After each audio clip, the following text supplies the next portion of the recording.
أعوذ بالله من الشيطان الرجيم بسم الله الرحمن الرحيم. All the praise and thanks are due to Allah subhanahu wa ta'ala, and salutations upon Nabi Muhammad sallallahu alayhi wa sallam, and upon all the Anbiya that Allah subhanahu wa ta'ala sent for guidance. Assalamu alaikum wa rahmatullahi wa barakatuh. Today I'm going to speak on a topic that is very relevant to all of us, and actually follows on on something I heard on radio recently. And I'm not sure if people are familiar with the Naked Scientist on radio. Very famous, very intelligent person, and people callers calling him about different things. And he gives amazing answers. I mean, you can ask him about something about rocks, you can ask him about planets, you can ask him about the human body. And he's highly intellectual and gives amazing answers and very entertaining to listen to. And I enjoy listening to him. And at this occasion, a caller phoned in and asked him, does God exist? It really sort of, he was very outspoken in terms of what he had to say. But his view was that there was no objective evidence that God exists. Right. And he went on to say that, although we know that creation began from the Big Bang, and that is evidence we know of. But he does admit that how did the Big Bang occur? There must have been something before that, before it all started. But he says they don't know anything beyond the Big Bang. And then his last statement was even more ironic. He said that religion and science are meant to be separate. And if you think about it from a Christian perspective, they separated religion from science, and that is the way life exists, and there was a lot of problems in the past between religion and science. But I'd like to speak about the topic of faith and reason today. And just to give you an indication, so this whole separation of science and religion, science and faith, but it's a very foreign concept to Islam. Although I must admit that among Muslims today we do try and separate faith and science. But when you look at the Quran, it's quite clear. There's repeated statements. Allah SWT says, لِقَوْمِ يَتَفَكَّرُونَ. The word fakkarun comes from fikr, to think. And the description of this ayah says, لِقَوْمِ, for the people who يَتَفَكَّرُونَ, for people who think. And then there's the repeated statements in the Quran. Allah SWT says, لِقَوْمِ يُؤْمِنُونَ. And yu'minun comes from the word iman, for people who believe. And you find that the Quran provides a very balanced approach to knowledge and faith. It requires a close balance between faith and reason. And I think we have been taught our kalimas as children, we've taught the faith, we've taught the belief systems. But as religion, we're often not taught about reason. But yet the Quran is loaded with emphasis on reason and understanding. If we just reflect on the very first revelation sent to the Prophet ﷺ, and that revelation was Iqra. And it's quite astounding to imagine that in this period of time, what they call the Dark Ages, we find the Prophet ﷺ in a dark cave. And yet the angel of revelation comes, and he does not come and tell him matters of faith. The first statement is Iqra, read. Read. And the ayahs continue, it talks about the creation of men, created out of a sperm drop. And then it goes on to say, and he who taught the use of the pen. So if you imagine this, you're in the cave of Hira, the Prophet ﷺ is being instructed and reminded of the power of reading and writing. And that's quite remarkable to imagine, and in essence really led to the intellectual revolution. The purpose for this revelation was to remove the blind faith using knowledge to create the balance. And that was what the success of Islam achieved, and sometimes I feel that we're falling behind again. But the purpose of this knowledge was really to lead people from the depths of darkness through knowledge into light.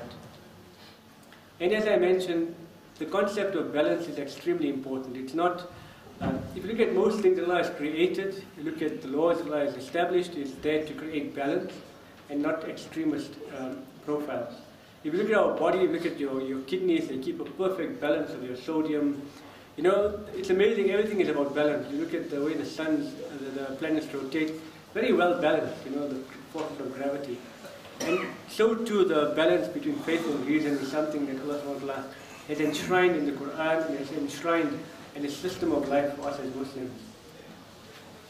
And that's why I think when we think of Islam as opposed to other faiths, I view it as Islam not being, as others are, a faith-based religion, but I view Islam as a reason-based faith. So it uses reason to develop faith. And the most classical example is the one from Surah Hajj, where Allah reminds us, O mankind, if you have doubt about the resurrection, if you're doubting the hereafter, consider that we created you out of dust, then out of sperm, then out of leech-like clot, and then out of a morsel of flesh, partly formed and partly unformed, in order that we may manifest our power to you and record from the world to rest in the womb for an appointed term. Then do we bring you out as babies and foster you that you may reach your age of full strength. And some of you are called to die, and some are sent back to the feeblest old age, so that they know nothing after having known much. And further you see the earth barren and lifeless. But when we pour down rain on it, it stirs to life, it swells, and it puts forth every kind of beautiful growth. So if you look at here, the first statement that Allah says, O mankind, if you doubt the resurrection. And Allah uses reason to bring people to that realization. It uses an approach to where faith in the unknown is made known through reason. So you bring forward a concept of the unknown using things that people know of, how humans were created, how we see the cycle, we see autumn happening now, the greenery is disappearing and it will come back again next season. That cycle of life. And Allah uses reason to drive faith as such. And it's very important for us to appreciate and not neglect the principles of reason in our faith. And we find that the Quran is littered with numerous examples of where reason was used to drive home the concept of faith. The classical example is that of Ibrahim alayhi salam, where he went to this community in his town and they had worshipped idols. And he went and he destroyed all the idols and he left the big idol there. And they said, who has destroyed our idols? And they said, we heard of a boy called Ibrahim, who had talked about such a matter. And they called him up and asked him, were you the one that did this to our idols?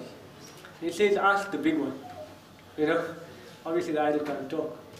And fundamentally they pray to these idols. So he used, reason to get home a message and get home faith, get home belief. And coming back to the whole idea of the naked scientist separating religion and science is not something that is encouraged or enshrined in the Quran, but the opposite is true. And we don't see it as a separation. We see knowledge as a beacon of faith. When we think of blind faith, it limits our conviction. We have a belief in something, and that belief could be shaken by something unexpected. But if we have reason and understanding that drives that faith, then we reach a point of not just faith, but yaqeen or certainty or conviction. And that is the sublime brilliance of Allah's teachings, is that reason drives conviction. So just to highlight this concept more clearly, there's an amazing ayah, and I'll recite it to you. In Surah Yunus, Surah 10, verse 100, وَمَا كَانَ لِنَفْسٍ أَن تُؤْمِنُوا إِلَّا بِإِذْنِ اللَّهِ وَيَجْعَلُ الرِّجْسَ عَلَى الَّذِينَ لَا يَعْقِلُونَ. It translates as follows: no soul can believe except by the will of Allah. It seems quite fatalistic. And then the second statement is more sublime. And you will place doubt or risk or obscurity on those who will la ya'qilun, who will not use their aql. We all know aql means brain. And here Allah says, يَجْعَلُونَ الرِّجْسَ عَلَى الَّذِينَ لَا يَعْقِلُونَ. Allah will place doubt and uncertainty and obscurity on those who do not use reason. So we find an extremely strong emphasis on using logic and reason, something that has become frowned upon by our scholars of today, but yet a fundamental of the faith. And this is made even more clearer in Surah 17, Surah Isra, where Allah says, "And pursue not that of which you have no knowledge, for every act of hearing, of seeing, of feeling in the heart and mind will be inquired into on the day of reckoning." This verse is quite categorical, that you will be held to account by your faculties of sight, of hearing, and understanding. And it's about breaking those barriers that really allow us to liberate ourselves. It's amazing that Prophet faced very similar issues about blind faith. In those communities that he faced, they also were stooped in certain superstitious beliefs, cultural beliefs, that obstructed the message. And we find that even when the Prophet brought his message, what did they tell him? And if you read this in Surah Baqarah, when you said to them, follow what Allah has revealed, they say, no, we will follow the ways of our fathers. We will follow our cultures and traditions.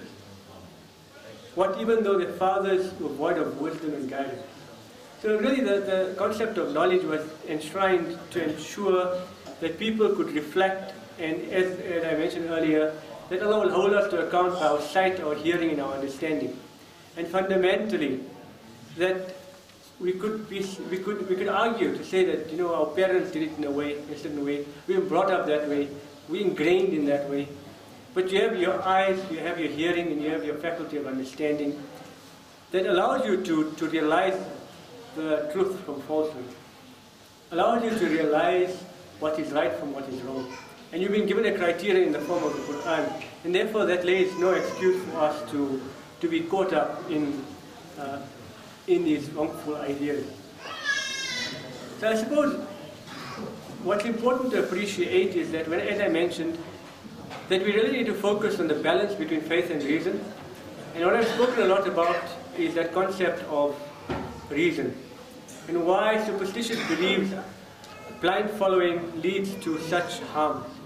A classical example of blind belief is sometimes, even evil crafts, jadoo in our communities. You'll believe strongly that, my auntie did X and Y to my mother or my sister or my whatever. It is a belief with no faith, with no reason based on it. It creates fitna in the society. And these are beliefs without reason. Similarly, you could have conspiracy ideas that lead to your certain beliefs without grounded facts. And that could actually lead to barriers in growth for an individual. But on the opposite hand, excessive reason without faith leads to exactly what we observed with the naked scientist. With his great intellectual ability, he fails to realize that the cosmos around him and the magnificence and the detail of intricacy that's around him is actually from an ultimate creator. He's reached a point of neglect and rejection, and similar concepts were in the time of the Prophet ﷺ. They asked the Prophet ﷺ, and numerous times in the Quran it's mentioned, how is resurrection going to take place? Will be dust in the ground, will be particulate matter. How will life come back again? And the answer, the Prophet ﷺ was told to say, who can give life to dry bones and decompose ones in that? The same one who has created you in the first place. So again, the use of reason, but a balanced reason, balanced faith. And I think, just to recap what I've just said today, that we as Muslims follow the faith of Islam. It's not a faith-based religion, it's a reason-based faith. In a sense that we believe in Allah, but He's provided evidences for us to not just believe, but to gain conviction, and also to protect us from superstitious beliefs, from unjustifiable beliefs, and to barriers in our own personal growth. And therefore, we need to always maintain that balance of faith and reason. As I mentioned in the beginning, there's repeated frequent statements in the Quran where Allah says, this Quran, these ayahs are for liqawmi yu'minun, for people who believe. And other ayahs repeat and it says, liqawmi yatafakkarun, for those who make fikr, for those who think. So we've excelled in a lot of our professions, schools, whatever we've done. In business, we might intellectually excel in terms of profits and etc. But I think we need to use those same skills in our faith, because that's how we derive conviction on one hand, and also protect us from the evils of atheism and agnostics. And on the opposite hand, where we have unjustifiable fears, where we have unjustifiable superstitions or barriers in either relating to one another or achieving progress. Jazakallah khair. Assalamu alaikum wa rahmatullahi wa barakatuh.